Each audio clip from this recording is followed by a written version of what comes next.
சட்டசரணி சஹாமா அவர்களோடு ஒரு சில நிமிடங்கள்.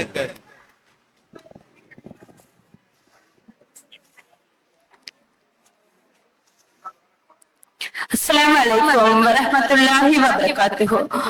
உண்மையிலேயே ஒரு சந்தோஷமான உற்சாகமான நாளில் நாங்கள் இருக்கின்றோம்.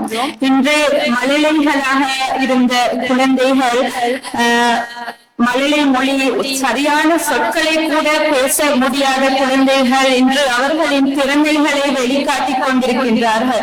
உண்மையிலே இது ஒரு பாராட்டத்தக்க செயல். இவர்களுக்கு இவ்வாறான பயிற்சியை வழங்கிய ஆசிரியர்களின் பணி மகத்தானது. உண்மையிலே அவர்கள் வரவேற்கத்தக்கவர்கள். அத்தோடு அது மட்டுமில்லை, உங்கள் முன்னிலையில் நான் இன்னொரு விடயத்தையும் முன்வைக்க, அதாவது வேண்டுகோளாக இதை கேட்கொள்கின்றேன். ஆசிரியர்களின் பங்களிப்பு போன்றதே பெற்றோரின் பங்களிப்பு. உண்மையிலேயே ஆசிரியர்கள் 50% பங்களிப்பு என்றால் எமது பங்களிப்பு 50% இருக்க வேண்டும். இன்றைய கான்செப்ட் நிகழ்வை பார்த்தால் மாணவர்களை விட பெற்றோர்கள் ஆர்வமாக இருக்கின்றார்கள்.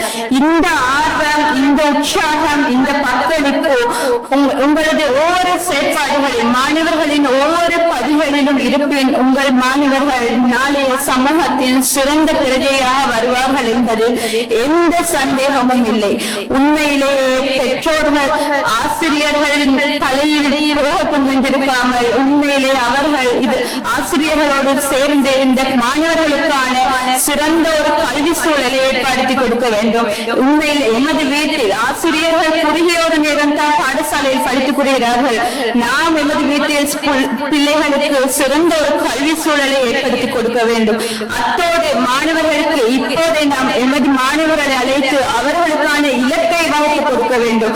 நீ என்னவாக விரும்புகின்றார், அந்த இலக்கின் தாற்பயத்தை எடுத்துக் கொடுக்க வேண்டும். அந்த இலக்கின் பாலே அப்பிள்ளையே எடுத்து செல்ல வேண்டும். அந்த டெஸ்டினேஷன்லேயே பிள்ளைய கொண்டு போகணும். இல்லாட்டி அது நடக்காது.